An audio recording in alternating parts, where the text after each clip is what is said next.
Sí. Sí. ¿Algo más? I don't suppose this could wait until... Hey, Kathy! No, I didn't think so. Miguel! Sí, pero ma... I brought the... Right. Right. This is great. That blows the movie for me. My mom just gave me a list of errands to run, and they're all over the place. Same here. It must be a parent's conspiracy. I brought the popcorn, and I even wore my bogey button. No, we've all been looking forward to it for 2 weeks. Casablanca. Humphrey Bogart and Ingrid Bergman. And no commercials. I'll let you know how it was when you get back. What? I'm just kidding. There must be a way we can get all this done before 4:30. What do you have to do? Let me see yours. We can still go to the movie. How? Because these are all in 3 places. You take one, and I'll take the other one. We'll be back before 2 hours is up. Great. Come what on. are we waiting Let for? me see a pencil.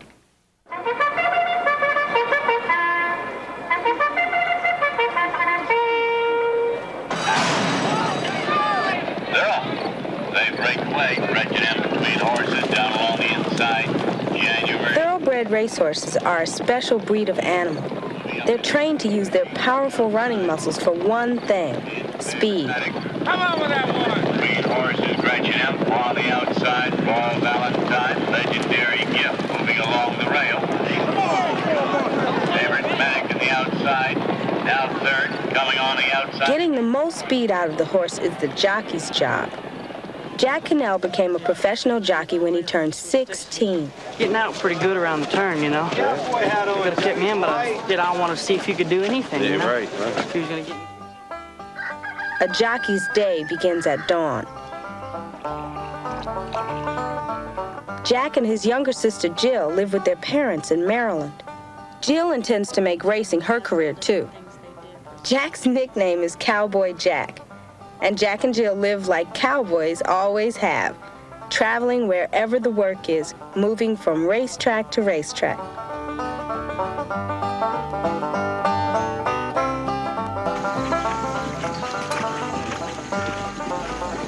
Is that Jack coming out of the gate? Yeah, it's him breaking now. Woo! Speed is measured by distance covered over time. Once you know how far something traveled and how long it took, you can figure out how fast it went. You can tell how fit a horse is. And if a horse is really fit and really muscled up, you have a better idea if he's going to run faster than a horse that doesn't look as well, but you can't really tell until you're up on him. Coming out of the gate is really a big thrill for me. You know, the speed of the horse in the first jump, and then during the race, and then coming down to the wire when you're in front. There's just no feeling like it. It just gives you such a good feeling to know you're in front and you want to race. Hey, Jill, what makes a horse a really good racehorse? I mean, what do you have to do to prepare it? Special care and training. A lot of training goes into it. You know, you gallop them, or you walk them, or you pony them every day. And then you take, like he's doing, you bandage him up. You do him up, and you just take special care. What are you doing with that horse? Why are you wrapping up his legs? Well, this will keep him more comfortable. It'll cool his legs out. He trained this morning, and, you know, to keep him from becoming sore in any way, to keep him sound, so he'll be able to run. You take care of a racehorse the same way you would take care of any other trained athlete, or a football player, a track star, or what have you. When I first started riding races, I was 10 years old. You got to be 16 when you get into the big time. The jockeys are athletes, too. One of their hardest jobs is keeping their weight down. The more weight a horse carries, the slower it runs. For me, I need to stay right around about 109 pounds. Got to watch myself all the time. I got to watch what I eat. Okay.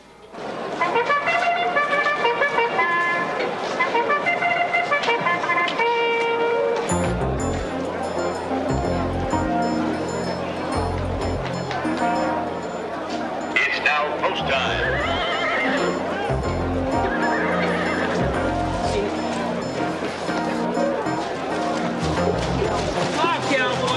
I racehorse can cost anywhere from $1,000 to $1 million or more, but you never really know what you have until you start racing him and see how he turns out to be.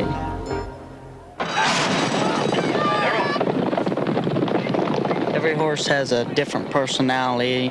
Each horse has got a different style of running. Some are what we call front runners, going fast the first part of it, and then they'll slow down the last part of it. And then there's other horses that are, come from off the pace, which are slower the first part of it, and they speed up the last part of it. It's just every horse is different. Every horse can't be in front.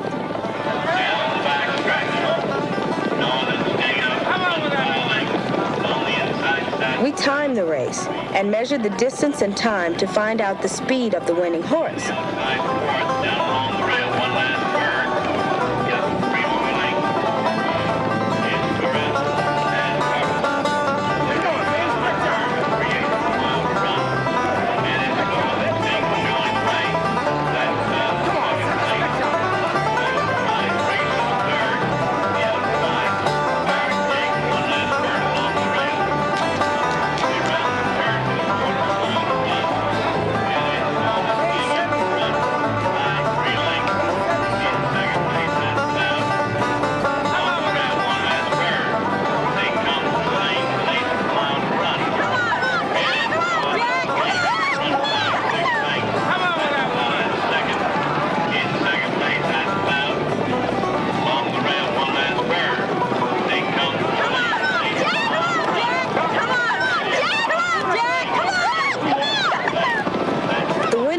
Took 1 minute and 32 seconds and ran at an average speed of 30 miles per hour.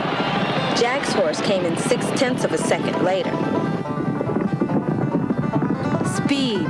That's what a racehorse's life is all about.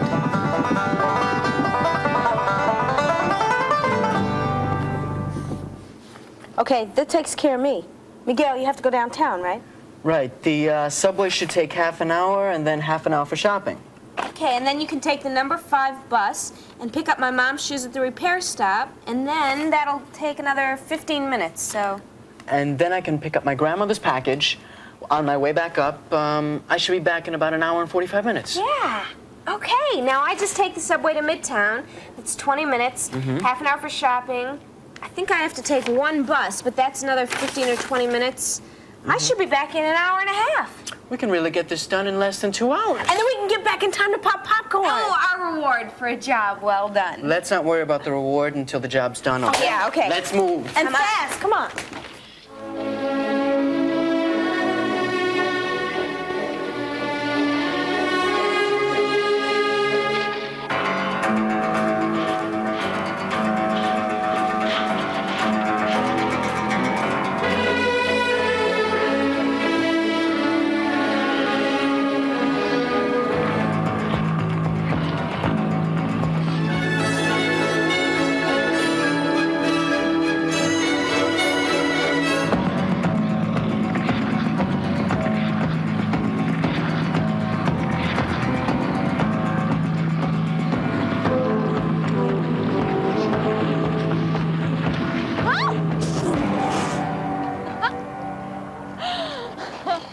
Thanks. You okay? Yeah, I'm okay. Listen, what kind of skates are those? These are speed skates. Is that what you guys are doing around here, speed skating? Yeah, we're practicing for competitions. Like the Olympics? Yeah. That's great. Would you like to try speed skating? I would. I'd love to. Okay, let's go in and get a pair. Great. What's your name? My name's Angela. What's yours? Mine's Kathy.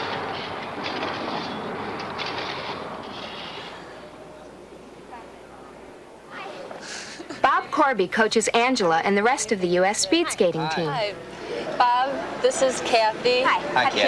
He coaches the U.S. national team. Oh, so he's your coach? Yeah, and she'd like to learn something about speed skating. Okay. Got my outfit? I know. How you like it? It's nice. It's not very warm. No, it's not for warmth at all. It's for speed, and it's for two things: to let you move completely freely, so it stretches two different ways: the long way and then across here like this. Yeah, you can really. Yeah, you're completely free, and it also reduces wind resistance. 30% of the effort that they're expending out there is to overcome the ice resistance, and 70% of the effort is to overcome the wind resistance. So wearing a suit that reduces the friction that you're creating going through the wind is extremely important. I see. So that it feels like a giant bathing suit. Yeah, that's exactly the material. You have the competition suit, and all you need is a pair of skates. Ooh, they don't weigh anything. No, they're pretty light. And the blades are so big. That's why the blades Everything's are built big? for speed. The blades are much longer than your figure skates because they're built for gliding across the ice. That's harder, isn't it? Maybe to get going, but once you're going, you go faster and you can keep going longer. Speed is what speed skating is about, and this is how you measure it. The first thing you have to know is the distance you're racing, in this case 500 meters. Then you have to know how long it took to go the distance, 40 seconds. When you divide the time into the distance, you get your rate of speed, 45 kilometers or 28 miles per hour.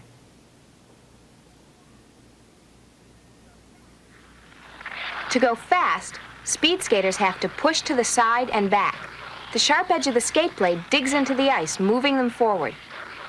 Why do the skates move so quickly along the ice? Well, there's so much. The blade is really tiny on all skates. It's really tiny, so it creates a lot of pressure, and it like instantly melts a small layer of water, and so we're actually gliding on water instead of snow and ice like you. So as the weight pushes down, it melts the ice, and there's a little just water real in it? fast, and then it freezes up about a little ways behind Right you. after you. Oh, that's interesting.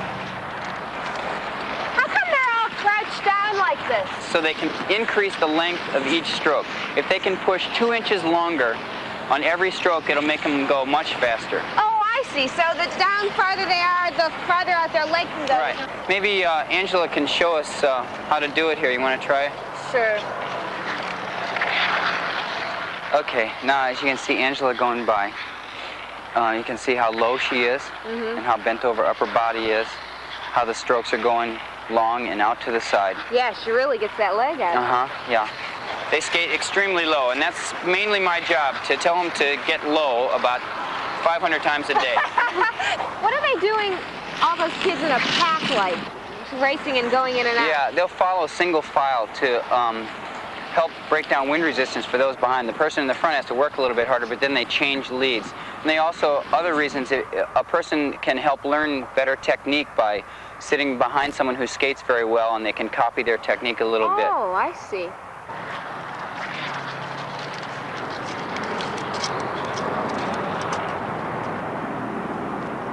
Ready? Go! There's their start. Oh, now that's different. What does that start? Why are they jumping like that? Well, they have to build up speed. And then they're in different lanes, as you see. One's inner lane, one's outer lane. So that they're both, one doesn't have an advantage over wind resistance.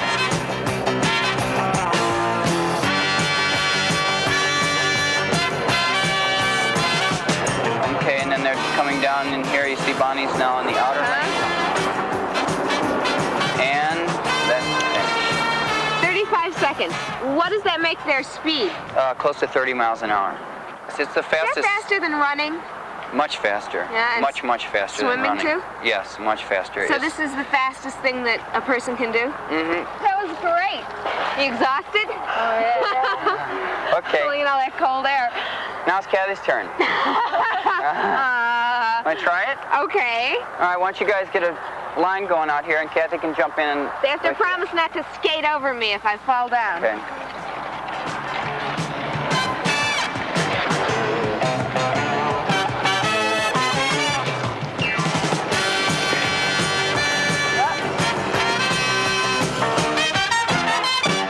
Three, two, one, contact! We'll be right back on Noggin. What happens when Noggin takes Pete, who lives in the Mojave Desert in California, and Sarah, who lives on a 40-foot sailboat in St. Thomas, and switches their lives? Find out next Monday in A Walk in Your Shoes. There are no scripts, no actors, just real people and real-life stories. Check out the Switchies online journals at Noggin.com, and while you're there, take the Walk Challenge. A Walk in Your Shoes, made by Noggin for you. Next Monday at 8 p.m. Eastern and Pacific on Noggin. Nogginoid. Did you know?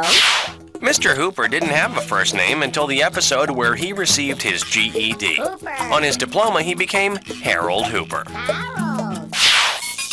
Nogginoid. Okay, here's the rest of 3, 2, 1 contact. I'm Noggin. Oh yeah, it's Noggin. You don't win every race by speed alone. Sometimes the winner is just whoever finishes first, like in a ride and tie race.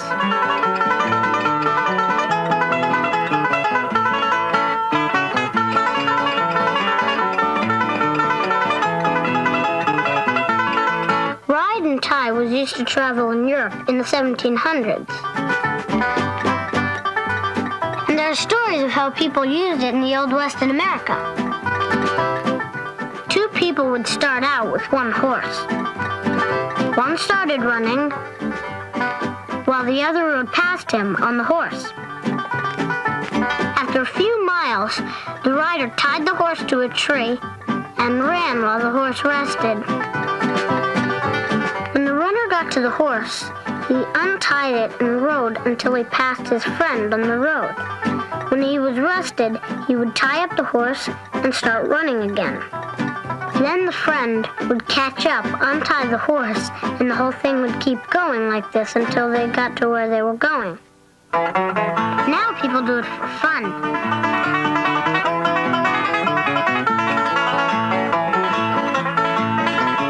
Each ride and tie team has two people and a horse. One person takes off on the horse while the other starts off running, just like in the old days.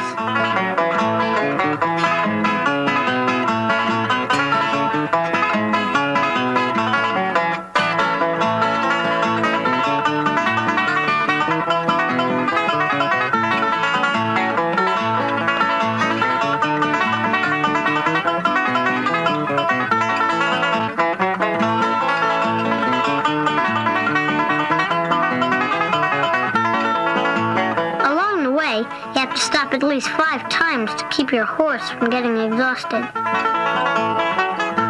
It gets checked by a vet before you continue. This is a rule to protect the horses. The people have to take care of themselves.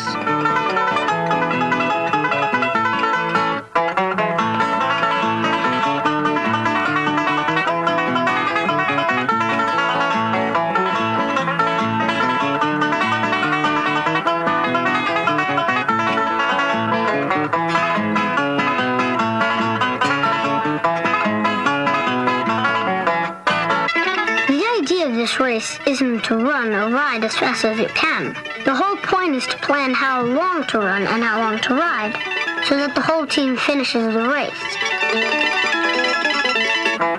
It's more important to plan your team's pace than to race at top speed. But like any race, the winner is the team that crosses the finish first.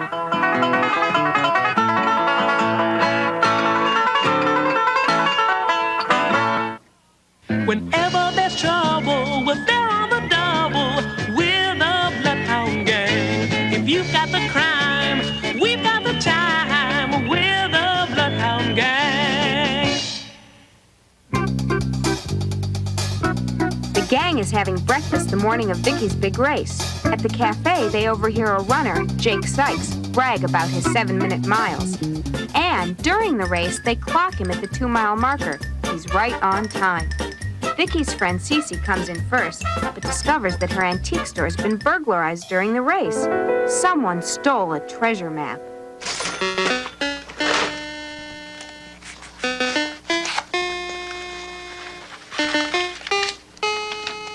That's a map. I found it when I bought the shop. A friend of mine, Jake Sykes, writes pirate novels, and he recognized the signature. Sykes, he was in the race. Yeah, Mr. 7-minute miles. Look at the artist's signature. Gideon Googe? Is that the year, 1699? Yes. And Jake said that Gideon Googe was a pirate in Captain Kidd's crew. And that's the year they were raiding off the coast of India. I still don't get it. That's not a map. It's a leaf. A fig leaf. Well, look for the X. As an X marks the spot? I see it. Well, I'm no botanist, but no leaf has a crazy vein system like that. Well, I got a hunch that Gideon Googe was drawing something else. Jake said that Captain Kidd's treasure has never been found.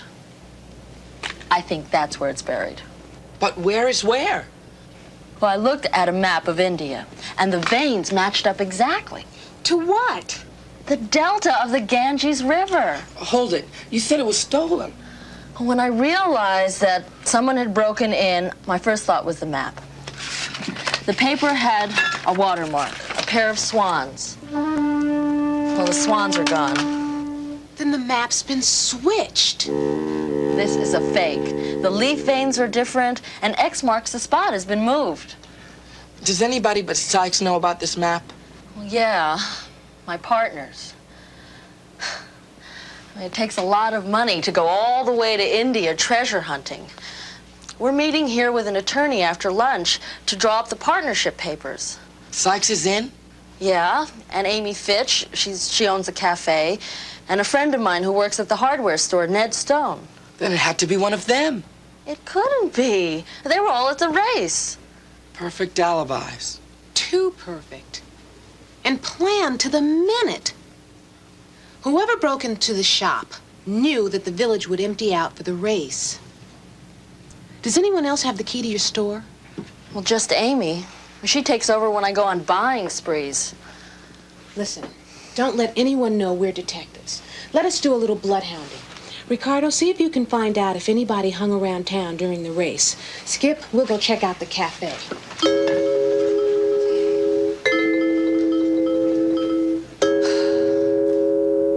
What about that big mud hole at the end of the run? Wasn't that a mess? Oh, do you have the key to Cece's shop? She accidentally locked herself out. Sure. It's on the hook over there. Did you finish the race? If you can call coming in 28th finishing, and I was in training for 3 months. Hey, there's no key here. Hi, Jake. Hi, Amy. Listen, I think we should talk before the attorneys get there. Sure, I'll go get my things. Aren't you Jake Sykes, the writer? All those pirate stories? Can I have your autograph, Mr. Sykes? Sure, kid. The way you started the race, I thought you were going to win. Well, you can't win them all. Tried to pace myself at 7 minutes a mile, but Cece came in faster. Vicky, look. He drew a skull and crossbones. It's kind of my trademark.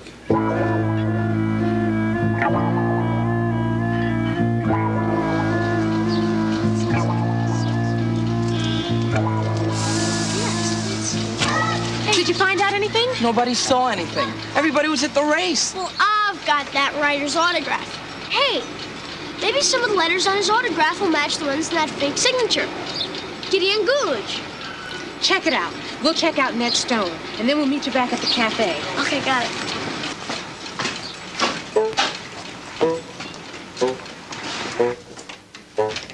Give me your key to the office, quick.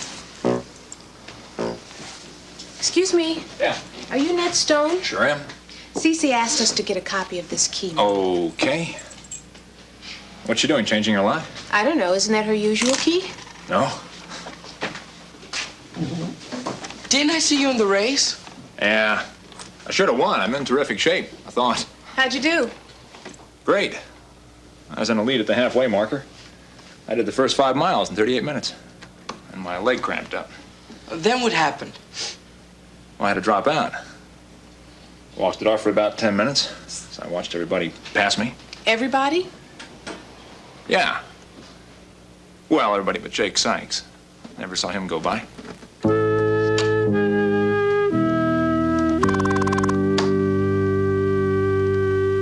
Whenever there's trouble, we're there on the double with the Bloodhound Gang.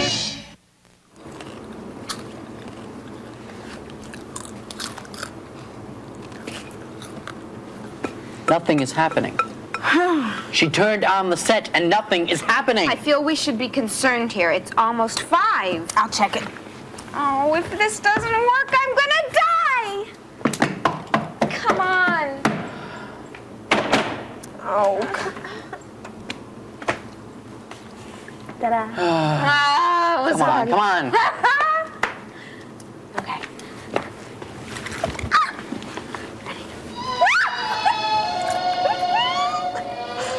Welcome Welcome to today's afternoon movie classic. Today's presentation, playing uncut without commercial interruption, is the classic Casablanca, starring Humphrey Bogart, Ingrid Bergman, Paul Henreid, Claude Rains, and Peter Lorre.